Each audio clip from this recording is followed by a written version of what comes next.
I will tell you that marching with all the veterans in that parade brought back many, many memories. And as any veteran will tell you, as they wear ribbons and medals on their chests, every one of those medals and ribbons brings back memories. And some are not so pleasant, others are very pleasant, but every one of them brings back some honor that was given us. And I will tell you that there is no honor that I received on active duty in the military greater than the honor of marching with those veterans today. Could we please have a round of applause for all the veterans? Our veterans help keep America great.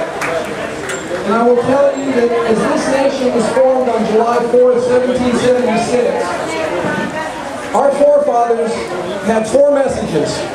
And the fundamental message was that they were fed up. But the first message was they were tired of a government that no longer represented them. They were tired of a government that taxed them too much. They were tired of a government that spent their tax money on things they didn't want to spend on. And they were tired of a government that didn't listen to them anymore. And I find it fascinating that here we are 233 years later with a government that no longer represents us, taxes us too much, spends tax money on things we don't want to spend it on, and doesn't listen to them. It's time for this to stop. Now you may have read the Declaration of Independence. I know I refer to it from time to time. There are 56 people that signed that Declaration of Independence. And they came from all 13 colonies.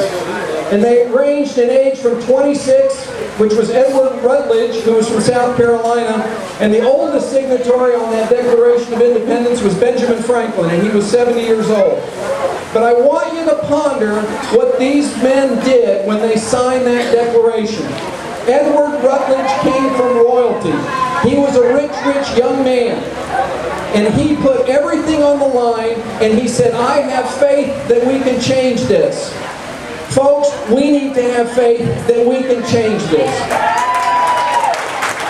I happen to believe that the United States of America was destined for greatness through divine inspiration. We didn't happen by accident. And despite what some might tell you today, including our chief executive, the United States of America is a Christian nation.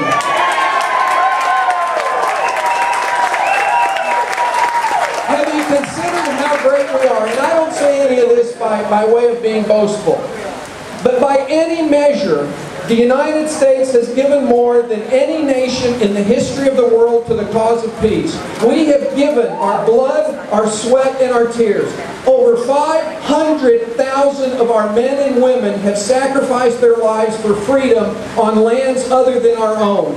Do not listen to those who say we are average. Do not listen to those who would say we need to become like some other country. We need to become like the United States of America.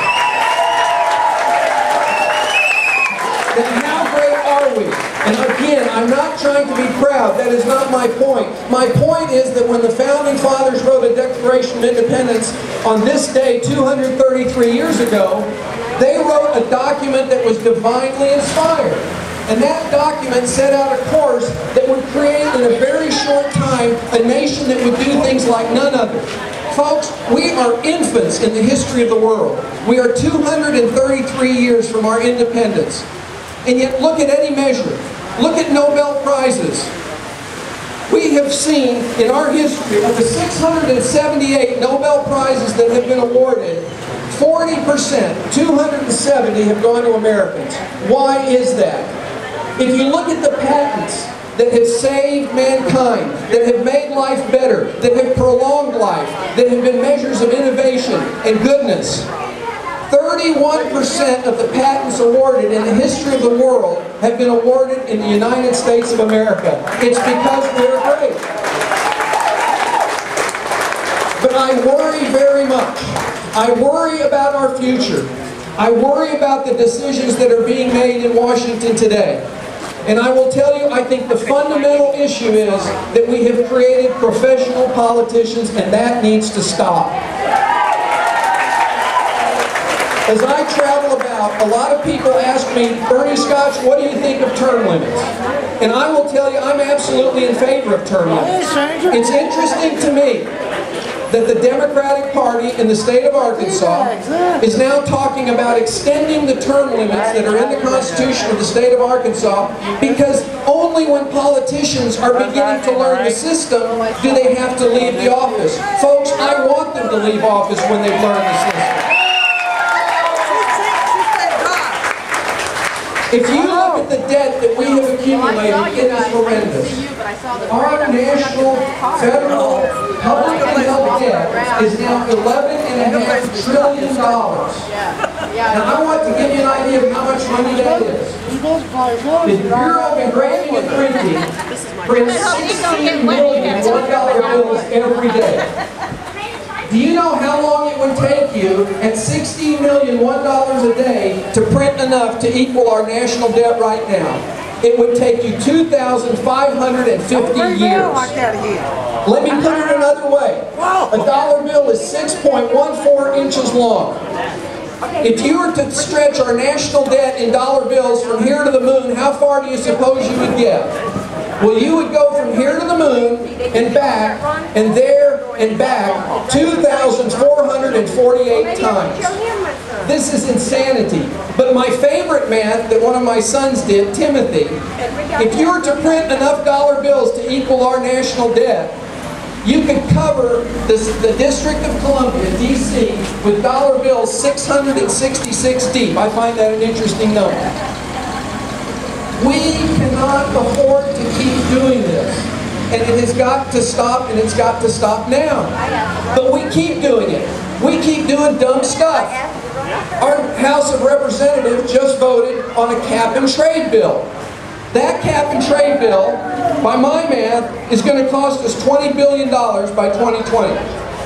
It also puts in jeopardy 2.5 million jobs. And do you know why we're doing this? The argument is we need to save the planet. And folks, I'm about saving the planet. We need to be responsible stewards of this God-given world that we live on. But do you know what the difference it will make in the climate? By the best estimates, by spending those $20 billion, by putting 2.5 million jobs in jeopardy, the scientists that are working on this predict that it will lower the Earth's temperature by 0.09 degrees by the year 2050. Folks, you can't measure that many degrees. But it is being foisted on us by a legislative branch that has stayed far too long. Let me suggest to you that we need to start asking some difficult questions. Our house is on fire. We have debt that we can't afford. I have 6 children and 9 beautiful grandchildren. Every one of my grandchildren, as they are born, just as your children and grandchildren, are born with $40,000 in debt. We cannot continue this. Our president himself said, this is not sustainable. Well, help me understand why it's not sustainable, Mr. President, if you just put a budget in place that has $1.5 trillion of deficit in it. That makes no sense. Now, what can we do? Folks, we need to hold these people accountable. We need to make them responsible. We need to invite them to go do other things. Now, we're not doing that very well. We're not doing that very well at all. Do you know our re-election